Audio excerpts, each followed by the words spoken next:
Pink বল এটা আমরা একবার চিন্তা করেছিলাম, বাট এখন এটা ডিফিকাল্ট, কারণ একমাত্র অস্ট্রেলিয়া ছাড়া ও ধরনের কেউ পিঙ্ক বল খেলছে না।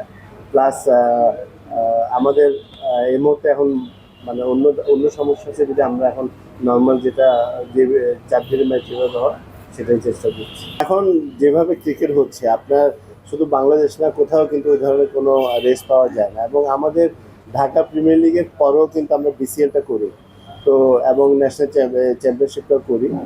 তো এটা থাকবে, এবং আমাদের সিজন তো মনে করেন 8 মাস থাকেই আপনার, তাহলে তো 3-4 মাস তো যেটা বৃষ্টির জন্য আমরা বন্ধ রাখি, তখন আমাদের ট্রেনিং চলে আন্ডার 19 থেকে শুরু করে ন্যাশনাল টিমে।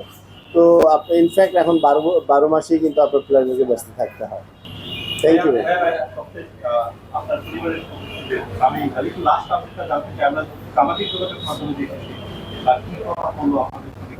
না, আল্লাহর মধ্যে সিঙ্গাপুরে গিয়ে আপনার চেক আপ করছে, এবং আপনার দোয়া সবকিছু ঠিক আছে।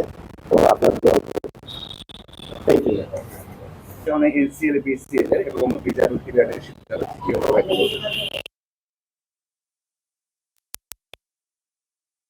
আমাদের হঠাৎ আপনার গত 1 মাসে আপনার শিডিউল অনেকগুলো চেঞ্জ হয়েছে। আপনার টিম আসছে, আর তারপরে এই টিম, তারপর হলো যে আপনার অ্যামাজন টিম, এরাতে আমরা ভেন্যু পাচ্ছি না বিদায় আমরা বিসিএলটা করছি জুনের 15 তারিখ থেকে জুলাইয়ের 2-3 তারিখ থেকে শেষ হবে।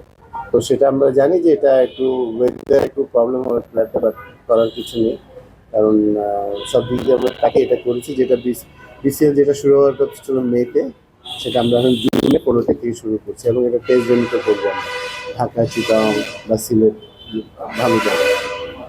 আর যেটা হলো যে আমাদের যে ন্যাশনাল চ্যাম্পিয়নশিপ যেটা চলছে, সেটা এখন আপনার সেকেন্ড রাউন্ডের পর্যায়ে আছে। সেটা মোস্ট প্রবলি আমরা ফাইনাল করে দিচ্ছি আপনার 4, 5, 6, এটা মোস্ট প্রবলি আমরা কক্সবাজারে করবো। তখন আমাদের চিটং এবং ঢাকা দুটোটা ভেন্যু কিন্তু আপনার ব্যস্ত থাকবে। আর সবচেয়ে ইম্পর্টেন্ট যেটা হয়েছে, সেটার জন্য প্রচুর আমি ফোন পাই, প্রচুর রিকোয়েস্ট আসে, সেটা হলো ডিজাবেল।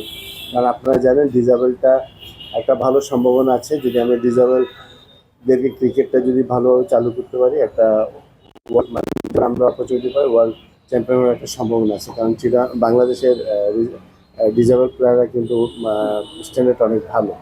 তো এখানে আপনার 3টা আছে, একটা হলো ডিজাবেল যারা প্রতিবন্ধী আছে, তারপর হুইল চেয়ার এবং ব্লাইন্ড। তো আমরা এই 3টা টুর্নামেন্ট করার চেষ্টা করব, এবং উইদিন 15-20 দিন পর পর আমরা প্রত্যেক বছর একটা করে টুর্নামেন্ট করবো। তো আপাতত আমরা একটা সিস্টেম করেছি, কারণ এর আগে আমরা 2-1বার ট্রাই করেছি, বাট এটা বিভিন্ন জনের নামে বা বিভিন্ন ব্যক্তিদের নামে টিমটা আসে। বাট আমরা এবার নতুনভাবে এটা শুরু করছি, যেটা হলো বিসিবির আন্ডারে সবাইকে রেজিস্ট্রেশন করতে হবে, এবং এখানে কিছু ক্যাটেগরি আছে যারা আগে খেলেছে, কোথায় খেলেছে, এইসব সার্টিফিকেট যদি আমাদেরকে দেয়, তারপর আমরা ওটা বিবেচনা ঠিক করবো। ঠিক করার পর যারা ভালো খেলবে ওখান থেকে আমরা যেমন বিসিএল যেটা করছি, আমরা ঠিক ওইভাবে একটা ফ্র্যাঞ্চাইজি টিম করবো।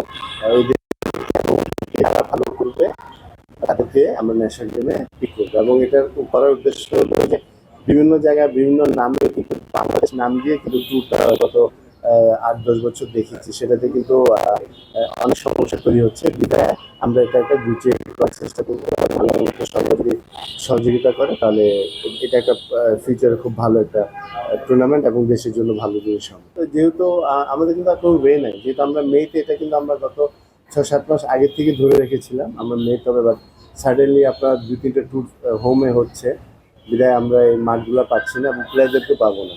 কারণ বিসিএল যেটা হলো যে আমরা ডিভিশনে যারা ভালো খেলে ওদেরকে নিয়ে আমরা 8টা ডিভিশন থেকে আমরা নিয়ে 4টা টিম বানাই। তো সেই জায়গায় আমরা এখন পারছি না, বিধায় এটা আমরা জিনে নিয়েছি। বাট এটা একটু প্লেয়ারদের জন্য কষ্ট হয়, বাট নাথিং টু ডু।